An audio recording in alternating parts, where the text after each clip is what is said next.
মুছলিম ছাত্ৰ সন্থা অসম চমুকৈ মুছাৰ নগাঁও জিলা সমিতিৰ অন্তৰ্গত ঢিং আঞ্চলিক সমিতিৰ উদ্যোগত নিজ ঢিং আদৰ্শ জাতীয় বিদ্যালয় চৌহদত বিদ্যালয়ৰ অধ্যক্ষ নাজিমুদ্দিন আহমেদৰ সভাপতিত্বত উচ্চ আৰু উচ্চতৰ মাধ্যমিক চূড়ান্ত পৰীক্ষাত প্ৰথম বিভাগত সুখ্যাতিৰে উত্তীৰ্ণ হৈ নগাঁও জিলাৰ লগতে ঢিং অঞ্চললৈ গৌৰৱ কঢ়িয়াই অনা 150 গৰাকী কৃতি ছাত্ৰ-ছাত্ৰীক বিশেষভাৱে অভিনন্দন ও সম্বৰ্ধনা জনোৱা হয়।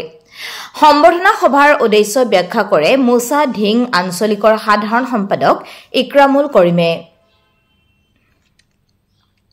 উক্ত অনুষ্ঠানটিত মুছলিম ছাত্ৰ সন্থা অসম চমুকৈ মুছাৰ সভাপতি আছিক ৰাব্বানী মুখ্য অতিথি হিচাপে উপস্থিত থাকে আৰু ছাত্ৰ-ছাত্ৰীৰ উদ্দেশ্যে ভাষণ প্ৰদান কৰে। লগতে সন্মানীয় আমন্ত্ৰিত বিশিষ্ট অতিথি হিচাপে উপস্থিত থাকি মুছলিম ছাত্ৰ সন্থা অসমৰ সাধাৰণ সম্পাদক ৰফিকুল ইছলামে কয় যে শিক্ষাই জ্যোতি, শিক্ষাই গতি, শিক্ষাই আনে সমাজৰ আদৰ্শ নীতি। শিক্ষা হ'ল জাতিৰ মেৰুদণ্ড। শিক্ষা নহলে সমাজ বা দেশ এখন কেতিয়াও উন্নয়ন হ'ব নোৱাৰে। গতিকে আমাৰ সমাজ বা দেশখন আগুৱাই নিবলৈ হলে শিক্ষাৰ প্ৰয়োজন বুলি মন্তব্য প্ৰদান কৰি শিক্ষাৰ এই নীতি আদৰ্শৰে অনুপ্ৰাণিত কৰে। সভাত ঢিং প্ৰেছ ক্লাবৰ সাধাৰণ সম্পাদক তৰুণ বৰা উপস্থিত হৈ ছাত্ৰ-ছাত্ৰীসকলক এজন সুনাগৰিক হিচাপে গঢ়িবলৈ কয়। সভাত উপস্থিত থাকে মুছাৰ কেন্দ্ৰীয় সভাপতি আছিক ৰাব্বানী, সাধাৰণ সম্পাদক ৰফিকুল ইছলাম, মুছাৰ নগাঁও জিলা সমিতিৰ উপ সভাপতি ৰৌহান আহমেদ, ঢিং প্ৰেছ ক্লাবৰ সাধাৰণ সম্পাদক তৰুণ বৰা, নেমচু নগাঁও জিলা সমিতিৰ সাধাৰণ সম্পাদক আবু চামাৰ লগতে মুছাৰ ঢিং আঞ্চলিকৰ বিষয়ববীয়া। মুছলিম ছাত্ৰ সন্থাই যি কৃতি ছাত্ৰ সম্বৰ্ধনা অনুষ্ঠান অনুষ্ঠিত কৰিছে, এই বিষয়ে কি ক'ব? আজি চাওক, আমাৰ নৱগঠিত ঢিং আঞ্চলিক মুছলিম ছাত্ৰ সন্থাৰ উদ্যোগত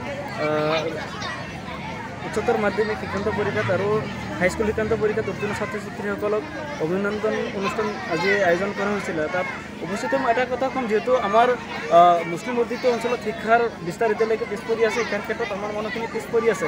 আমি এই ছাত্ৰ ছাত্ৰীসকলক উৎসাহিত কৰাৰ কাৰণে এই অনুষ্ঠানৰ আয়োজন কৰিছোঁ।